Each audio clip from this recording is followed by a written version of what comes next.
दोस्तों, exam backup class में आपका हार्दिक स्वागत है। तो ये आदिकाल का वस्तुनिष्ठ हिंदी पूरनचंद टंडन की का जो आदिकाल का फर्स्ट पार्ट था, अब ये सेकेंड पार्ट है। सेकेंड पार्ट में जितने भी आदिकाल से संबंधित प्रश्न हैं वो पूरे 111 प्रश्न लिए गए हैं। 50 प्रश्न पहले पार्ट में है।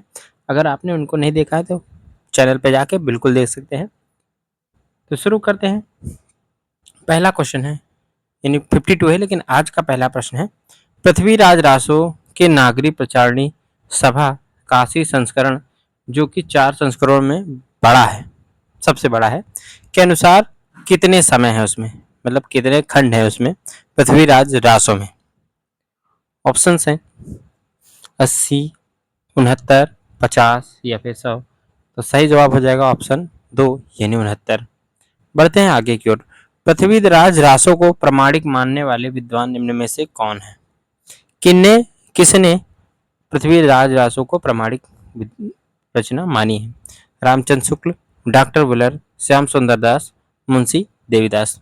तो जिन्होंने मानी है वो है डॉक्टर श्याम सुंदर दास ने प्रामाणिक मानी है, बाकी सब में नहीं मानी है। चलिए बढ़ते हैं आगे। पृथ्वीराज रासो को सर्वथा अप्रामाणिक मानने वाले विद्वान कौन है? मिश्र बंधु, या फिर कर्नल टाड, हीराचंद ओझा, या फिर रामचंद्र शुक्ल। तो हमेशा जो जिन्होंने माना है अप्रामाणिक वो है रामचंद्र शुक्ल जी। बढ़ते हैं क्वेश्चन नंबर अगले की ओर। आचार्य रामचंद्र शुक्ल के अनुसार हिंदी के प्रथम कवि हैं विद्यापति, चंद्रप्रदायी, अमीर खुसरो या फिर जगनीक।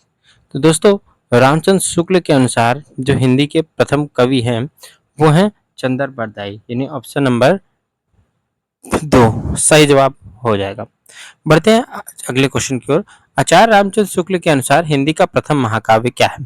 पृथ्वीराज रासो, या फिर बिसलदेव रासो, परमाल रासो या खुमान रासो। तो सही जवाब हो जाएगा पृथ्वीराज रासो। रणमल छंद काव्य के रचयिता हैं श्रीधर, अमीर खुसरो, विद्यापति या फिर चंद्रप्रदायी। तो दोस्तों, रणमल छंद के जो रचयिता हैं वो हैं श्रीधर, यानी ऑप्शन नंबर 1 सही जवाब है। बढ़ते हैं आगे की ओर। जय प्रकाश की रचना निम्नलिखित में से किस कवि ने की है? जय चंद्र प्रकाश, ठीक है, तो मधुकर कवि, भट्ट केदार, विद्यापति या अमीर खुसरो। जय चंद्र प्रकाश की रचना किस कवि ने की है? तो दोस्तों की है भट्ट केदार ने, ठीक है। बढ़ते हैं आगे की ओर। पुरुष कहानी हाँ कहो जसु पत्थावे पुन्नु, ये जो रचना है ये किसकी है? अमीर खुसरो, विद्यापति, भट्ट केदार या मधुकर कवि। तो ये है विद्यापति की। बढ़ते हैं आगे की ओर। आध्यात्मिक रंग के चश्मे आजकल बहुत सस्ते हो गए हैं, उन्हें चढ़ाकर कुछ लोगों ने गीत गोविंद के पदों को आध्यात्मिक संकेत बताया है। वैसे ही विद्यापति के इन पदों को भी ये किसने कहा लिखा है? हजारी प्रसाद द्विवेदी, नामवर सिंह, रामचंद्र शुक्ल या डॉक्टर नगेन। तो किसने लिखा है? डॉक्टर रामचंद्र शुक्ल ने। बढ़ते हैं आगे की ओर। 12 बरस ले कुकुर जीवे अरु 13 ले जिए सियार, 18 बरस छत्री जीवे आगे जीवन को धिक्कार। किसने लिखा है? विद्यापति, अमीर खुसरो, दलपति विजय या फिर जगनीक। तो ये लिखा है जगनीक जी ने, ठीक है। बढ़ते हैं हम अगले क्वेश्चन की ओर। साहित्य प्रत्येक देश की जनता की चित्तवृत्ति का संचित प्रतिबिंब है, यह पंक्ति किस आलोचक ने की है?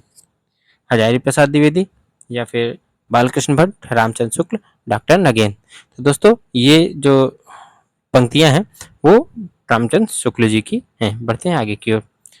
प्रकृति का अंतिम अभ्रंश अवस्था से हिंदी साहित्य का आविर्भाव किसने माना है? रामचंद्र शुक्ल, महावीर प्रसाद द्विवेदी, राम कुमार वर्मा या धीरेन्द्र वर्मा। तो सही जवाब हो जाएगा राम कुमार वर्मा। बढ़ते हैं क्वेश्चन नंबर आगे की ओर।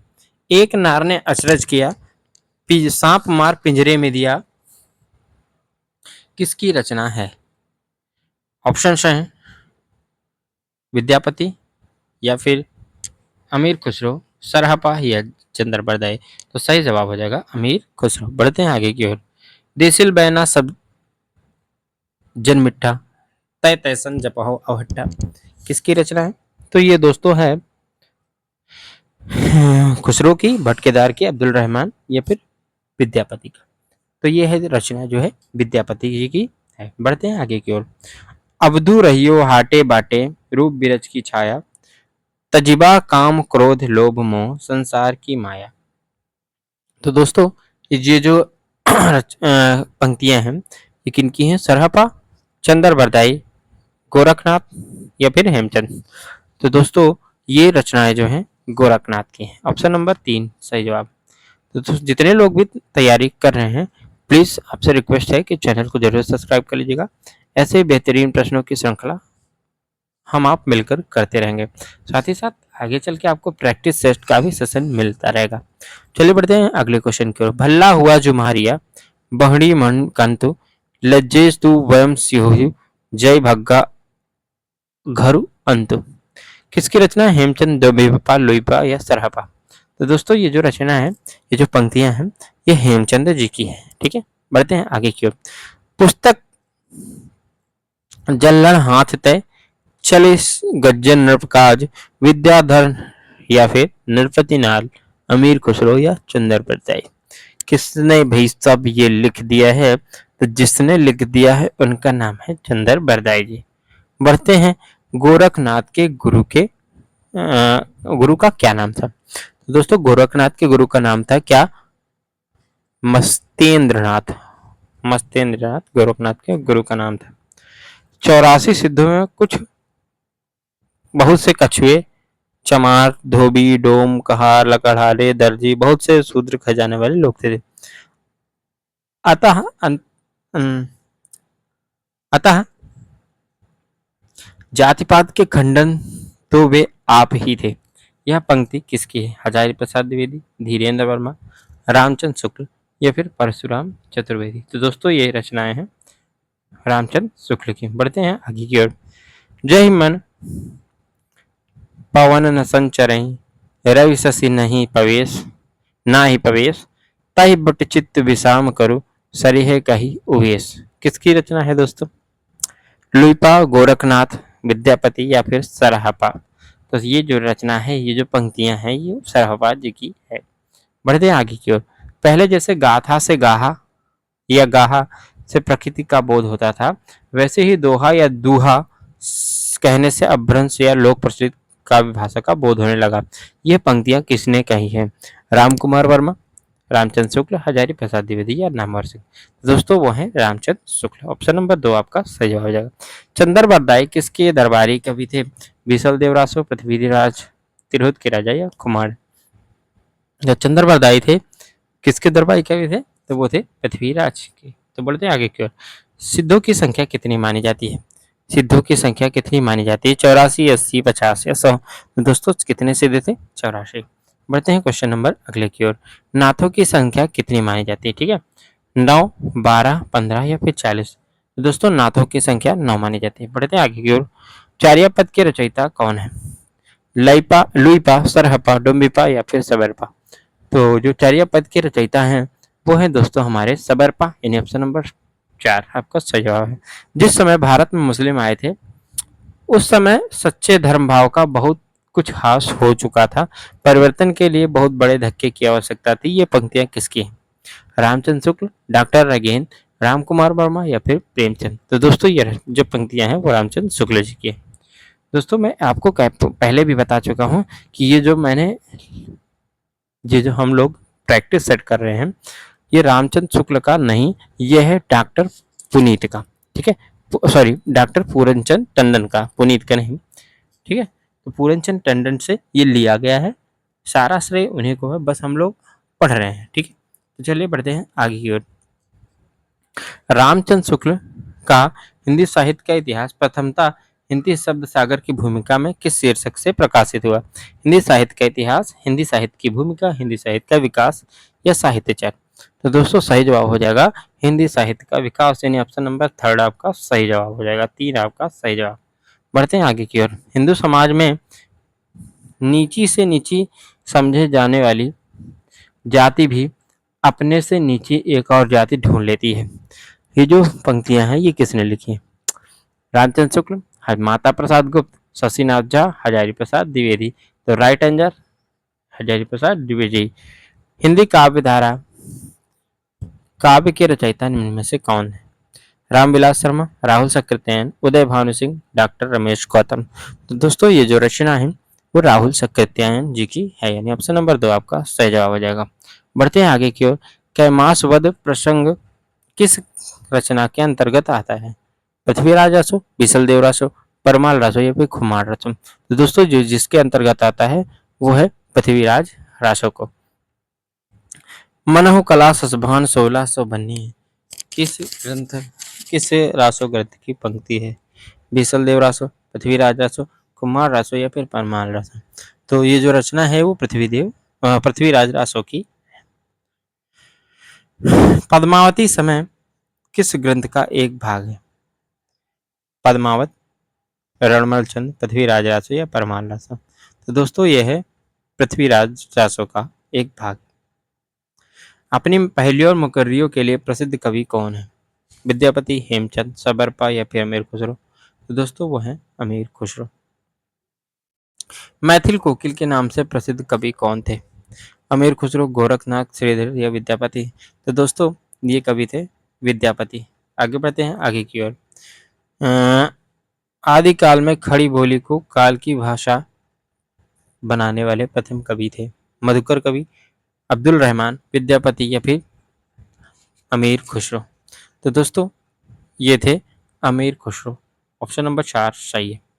ढोला मारू दुहा की नायिका क्या नाम था? नायिका का क्या नाम था? दमयंती, मारवाड़ी या फिर शकुंतला या राधा?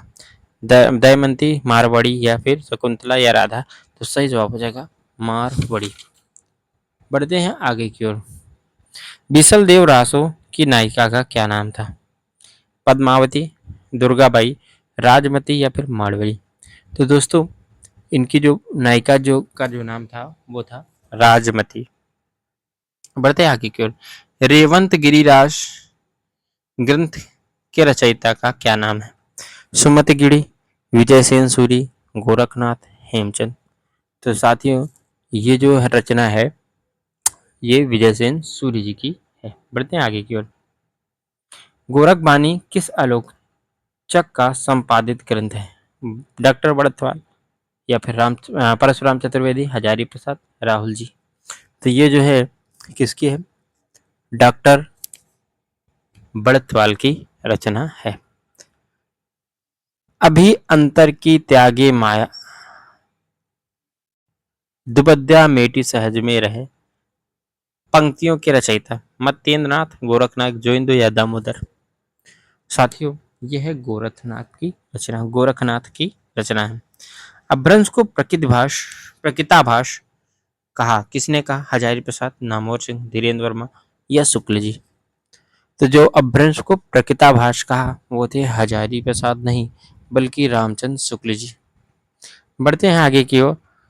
जिस दोहा या दुहा का जिस प्रकार अपभ्रंश भाषा से संबंध है उसी प्रकार गाहा या गाथा का संबंध किस भाषा से है? ये आपको अभी एक बार क्वेश्चन मिल चुका है। तो ये है प्रकृत भाषा से। ऑप्शन नंबर 3 सही जवाब। गाथा सप्तशती की रचना किस भाषा में हुई? संस्कृत, हिंदी, पाली या फिर प्रकृत? तो साथियों सही जवाब हो जाएगा संस्कृत में। आगे बढ़ते हैं। किस विदेशी विद्वान ने हिंदी व्याकरण सबसे पहले लिखा? बेंजामिन सुल्ली, Joshua Ketelaar, George Grierson, Garcin de Tassy? तो बात करें हिंदी व्याकरण की तो सही जवाब हो जाएगा जोशुआ किटलर। आगे बढ़ते हैं। विजय पाल रासो के रचयिता कौन है? विजय पाल रासो के रचयिता कौन है? चंद्र बरदाई, नरपतिनाल, जगनिक या फिर नल्ले सिंह? तो दोस्तों विजय पाल रासो के रचयिता जो हैं वो है नल्ले सिंह। बढ़ते हैं आगे की ओर। शाहजहां के प्रवर्तक कौन माने जाते हैं? गोरखनाथ, नागार्जुन, सरहपा या धनपाल? तो दोस्तों शाहजहां के जो प्रवर्तक हैं वो हैं सरहपा, यानी ऑप्शन नंबर 3 आपका सही जवाब हो जाएगा। 84 सिद्धों में प्रथम सिद्ध कौन थे? ठीक है 84 सिद्धों में प्रथम सिद्ध कौन थे? लुइपा, डोम्बिपा, सरहपा या धनपाल?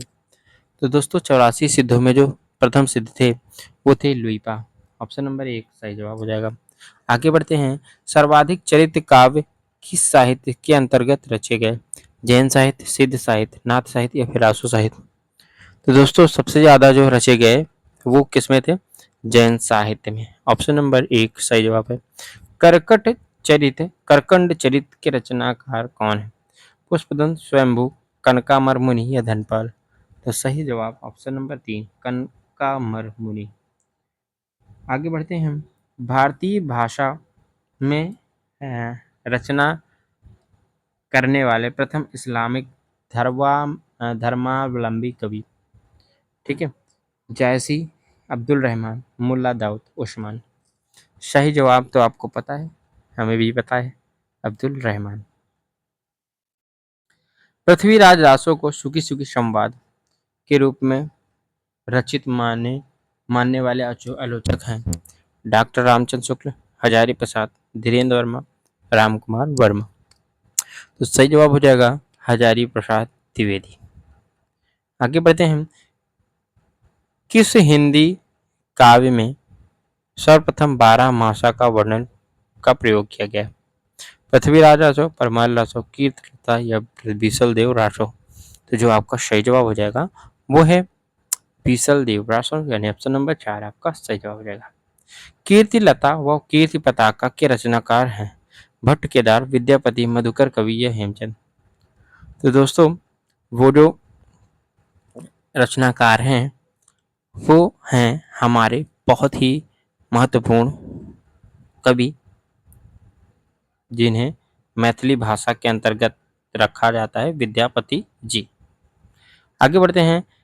अपनी किस रचना को विद्यापति ने कहानी कहा? कीर्तिलता, कीर्ति पताका, पदावली या सभी को? तो जिसको उन्होंने कहानी कहा वो है कीर्तिलता, ऑप्शन नंबर 1 सही जवाब। मैं हिंदुस्तान की तूती हूँ, अगर वास्तव में तुम मुझसे कुछ पूछना चाहते हो तो हिंदवी में पूछो के रचनाकार? चरणदास, भारतेंदु, बनारसी दास, जैन, अमीर खुसरो? तो सबको पता है ये अमीर खुसरो ने कहा था। रामचंद्र शुक्ल विरचित हिंदी साहित्य का इतिहास कब प्रकाशित हुआ? सन 1929, 1945, 1920, 1918? तो ये जो प्रकाशित हुआ 1929 में। बढ़ते हैं आगे की ओर। यह सिर नवे न राम को, ना ही गिरियो टूट, आन देव नहीं परसिए, यह तन जाए छूट? किसकी रचना है, किसकी पंक्ति है? कबीरदास, चरणदास, तुलसीदास या फिर नानक? तो ये जो रचना है दोस्तों ये किसकी है? चरणदास जी की है। बढ़ते हैं क्वेश्चन नंबर 109 पर। कुटिल देश के सुदेश पोह परिचियत पिक्कसद, कमल गंध वैसंद, हस गति चलति मंद मंद? तुलसीदास, जलहड़, चंद्रबरदाई, नानक? तो ये इन्होंने ये जो रचना है वो है हमारी चंद्रबरदाई की। बढ़ते हैं आगे की ओर। आदिकाल को अत्यधिक विरोधी और व्याघातों का युग कहा गया है, किसने कहा? ठीक है, का युग किसने कहा? राम कुमार वर्मा, हजारी प्रसाद, अज्ञेय या शुक्ल? तो आदिकाल को अत्यधिक विरोधी और व्याघातों का युग किसने कहा? तो हजारी प्रसाद द्विवेदी जी ने कहा। आदिकाल को अपभ्रंश काल किसने कहा? डॉक्टर धीरेन्द्र वर्मा, डॉक्टर नगेंद्र बच्चन या फिर रामविलास शर्मा? तो दोस्तों डॉक्टर बच्चन ने ये कहा था। तो दोस्तों आज की क्लास यहीं खत्म होती है। कल मैं आपको आदिकाल का एक बहुत ही बेहतरीन अपने से स्वयं से बनाया हुआ एक ऑप्शनल की क्लास पूरा मैराथन समझ लीजिए पेश करूंगा। आपसे रिक्वेस्ट है कि आप उसे जरूर देखिएगा। मिलते हैं। जय हिंद, जय भारत।